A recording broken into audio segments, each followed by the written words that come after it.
Hi everybody. So today we're continuing with more harmonic dictation, as mentioned last week. Last time, we're talking about the 7 diminished 7 chord. Okay? So, we've had 7s before, but what happens if you add a 7th to your 7 chord? As with the 2 chord, this changes depending on major versus minor. And for our minor purposes, we're only talking about 7ths that have T, that raise T as the root. We're not talking about the naturally occurring 7 quite yet. That'll come later in the quarter, okay? So, places we've seen 7 before. We've seen it as an option instead of 5, right? Because if you think of what, say I'm in the key of C, if you think of what a dominant 5 is, right? If you take G, B, D, and F, or Sol, Ti, Re, and Fa, if you take just Re, Ti, and Fa and not have Sol, that's just your 7. That's the context that we've seen it before. We've had this as half cadences or as 7 diminished to 1, right? However, 7 diminished as a triad commonly has an added 7th to it, right? So if this were major, we'd say Ti, Re, Fa, and then we can add La, right? Now this gives us a diminished minor chord, a half diminished chord, which we saw on Monday with our 2s. So remember, 2 is half diminished in minor, 7 is half diminished in major, right? Different context. It's going to be a little bit tricky to keep track of, okay? And notice that a 5-7 is this, right? You've got a Sol in there. A 7, right? A 7 half diminished has La in there. Okay, that's the key difference between those two chords. Although, as we'll see today, I'm going to jump ahead just a second. 7 diminished chords can also be predominants. They can expand your tonic at the beginning. They can be inserted into the middle. They don't have to just be right before 1 or as a half cadence at the end. Okay, and then finally, Ti, Re, Fa, and Le in minor. If you lower La, right? If you were to lower that, you'd have a minor 7th here between B and A. If you were to lower that A, you'd get an A flat. That gives you a diminished 7th. And that's what you have in a minor key, right? So we have a raised T from harmonic minor. And it's fully diminished. It's a diminished triad with a diminished 7th chord. Now, with a diminished 7th interval. Now, what's tricky about diminished 7ths is that diminished 7ths, for instance, would be B natural to A flat. Now, this sounds like a major 6th, and you're correct. It does sound like a major 6th. However, in the context of how it's used in a scale and in a key, it is a diminished 7th. It's like taking B to A, which is a minor 7th, and lowering that further, right? So that's the difference. It's a pretty subtle difference, and orally this does sound like a minor 6th, or probably major 6th, but in any case, for our purposes, it actually is a diminished 7th. And if you were to write B to G sharp on your staff, that actually wouldn't be correct, because G sharp wouldn't be in the key, A flat would be in this key, and so on. Finally, diminished 7th chords, fully diminished 7th chords, are noteworthy because they're all minor thirds. Minor third, minor third, minor third, minor third, right? Pardon me. Minor third. So if you want to take out pitches and hear the interval between them, fully diminished 7th chords are what we call symmetrical. They're entirely built of the same interval. Okay, so that actually, I think fully diminished 7th chords are typically easier to pick out than half diminished. However, as we get better identifying half diminished, in a major context, that'll be easy to pick out. Where the 7 gets tricky is in a situation where you have a minor key signature, where you can have a 2 half diminished and a 7 fully diminished. Right? Here's 1. Here's a 2 half diminished. Here's a 7 fully diminished. And then 1. Right? That's a pretty subtle difference between this and this. Right? Now, when you play it like that, it sounds quite different, but when you add it into a tonal context, that can be a pretty subtle difference. So remember, you're listening for your minor seventh in a 2 chord, and you're listening for all minor thirds and your diminished seventh in your fully diminished seventh chord. Okay? So just like last time, let's go ahead and take a look at all of these kind of out of context here. So these are all the possible combinations of your 7 half diminished on the left and your 7 fully diminished on the right. Now remember, the half diminished symbol is a circle with a line through it, like a do not enter. If you do fully diminished, it's just the regular diminished symbol, and what tells me it's fully diminished is the figured bass. So if it's 7 diminished seventh, I know that it has that fourth note. Okay? If you were to put 7 6, that would mean that it's a 7 triad in first inversion. If you put 7 6 5, I know it's a 7 fully diminished in first inversion. Okay?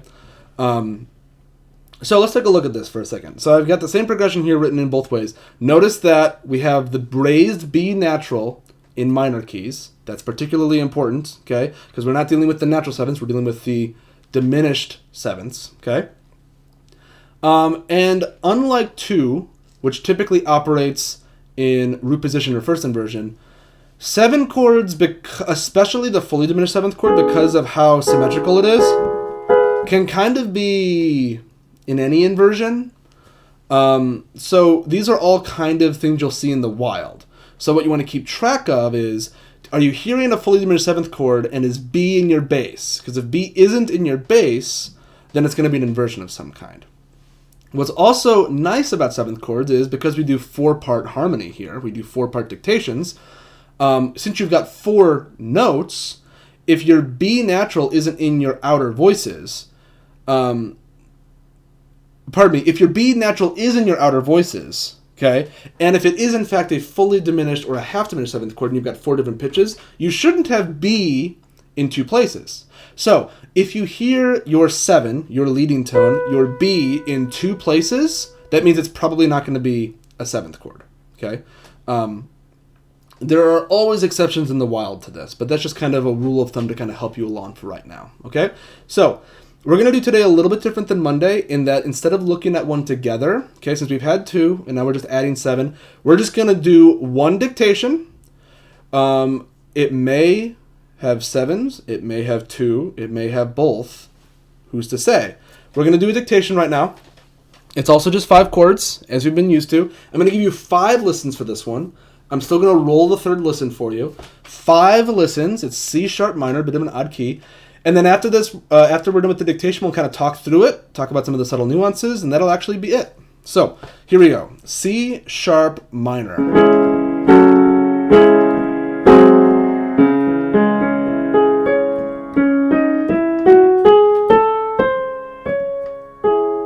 Okay, your first chord is written like this.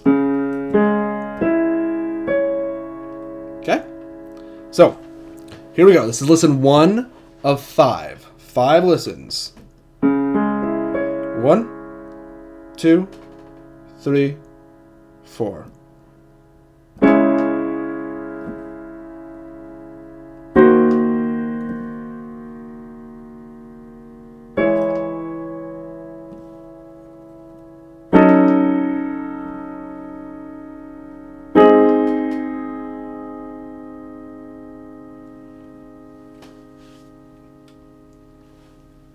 Okay, take 30 seconds.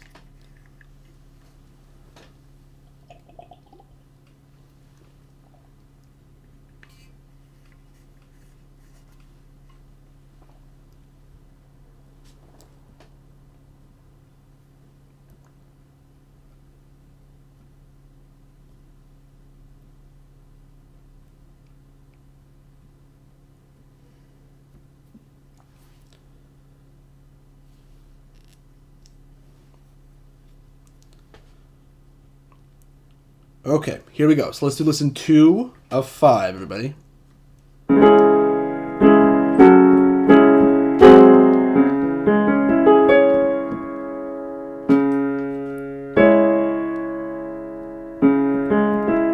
One, 2, 3, 4.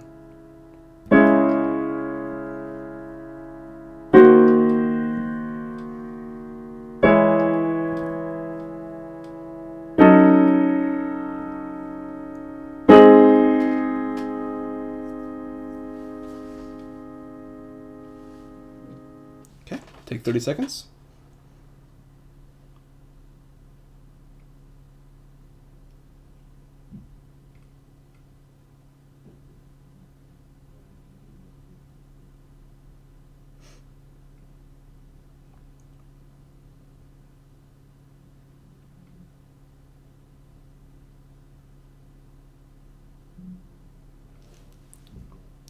Okay, so let's do listen 3 of 5. I'm going to roll this one for you, okay?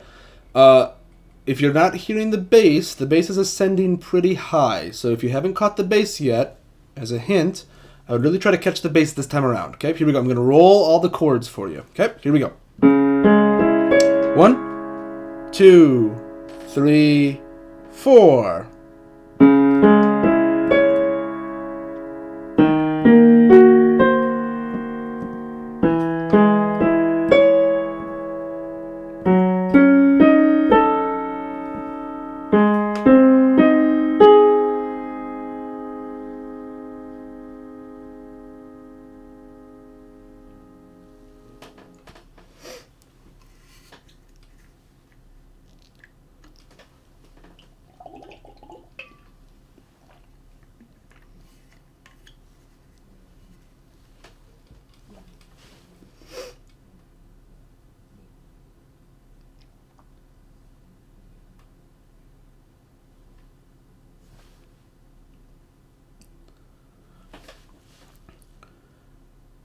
Okay, I'm actually going to roll the 4th time too. I have a sinking suspicion I've been playing one of these chords not totally correct, so I'm going to rectify that. So, 4, listen 4. I'm going to go ahead and roll the chords again for you. Listen 5 will be your last listen and back to normal. So we're past the halfway point at this point. Here we go. 1, 2, 3, 4.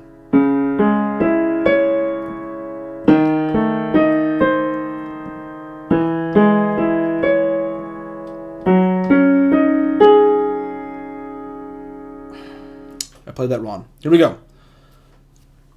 So sorry, everybody. As you all probably understand, these are trying times. Here we go. I'm going to roll it again. Okay, this is listen 4 again. Mulligan. 1, 2, 3, 4.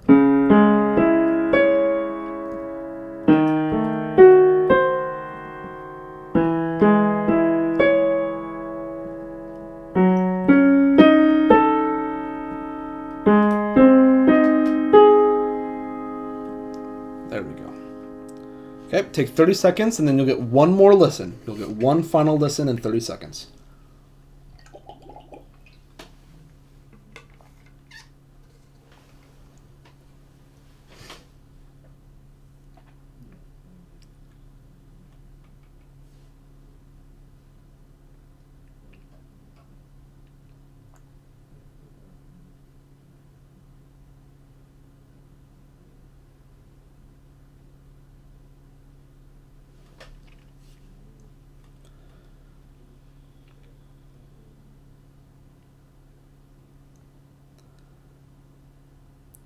Okay, here we go. 5th and final listen.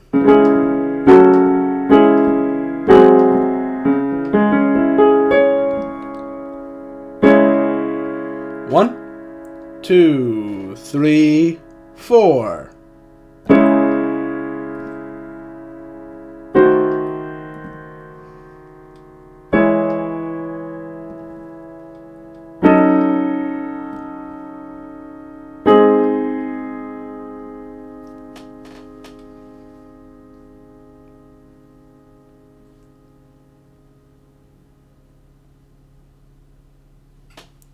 Okay, take about 15 seconds, wrap up.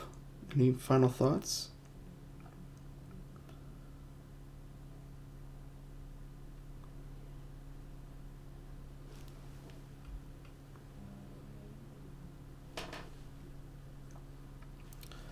Okay, so let's go ahead and talk about this a bit.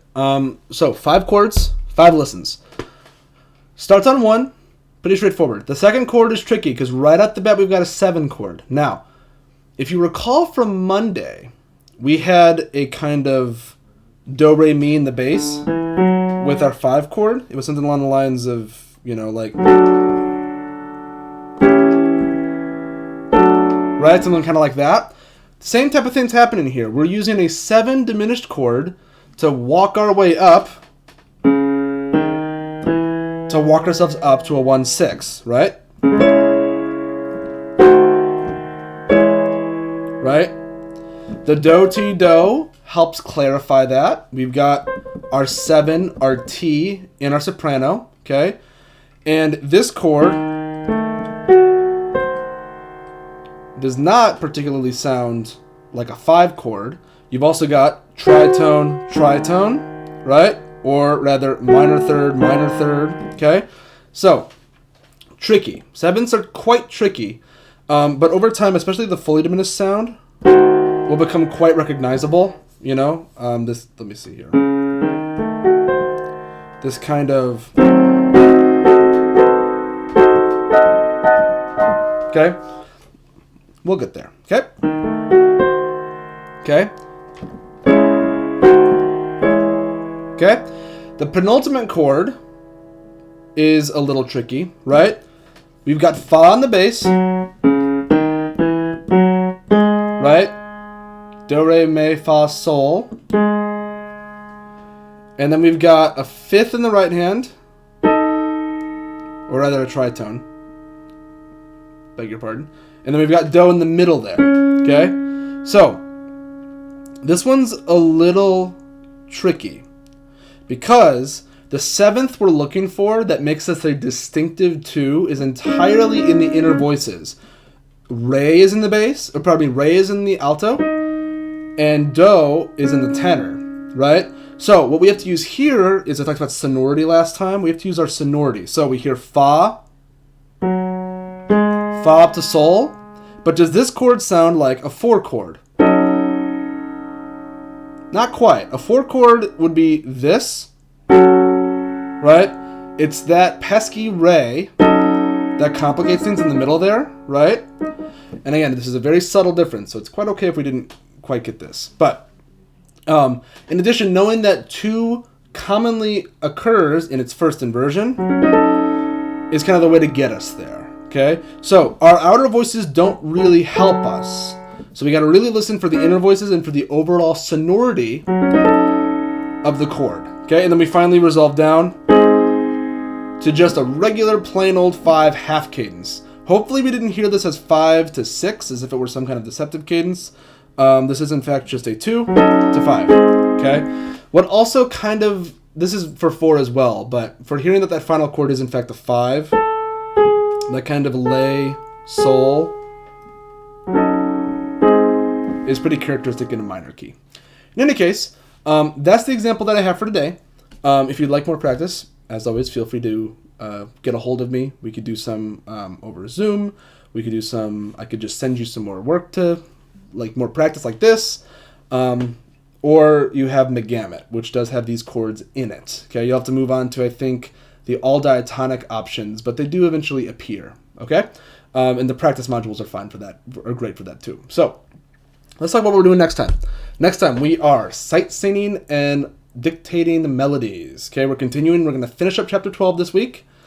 As I mentioned last time, you'll get details for your midterm on Monday. I'll do a little bit of a reminder on Friday.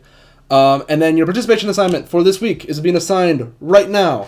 I'm having you do 3 for this week. So go ahead and sing those 3 and send them to me in MP3 format by email by Friday, April 24th at 8 a.m. So that's participation for this week. That's all I have for you. That's basically all the harmonic dictation material we're going to cover before the midterm. So we now have all of it. So I'll go over what's on the midterm and do some review with you on Monday, but that's it. We've got everything that we need in terms of that avenue. There's not really much to do for melodies either. So by this point, we're basically at midterm readiness in terms of material. So it's up to you to practice your way up to where you're proficient enough for the midterm and to reach out to me if you need any help, which I'm happy to do as always. So that's it for this time. With that, take care, and I will see all of you next time.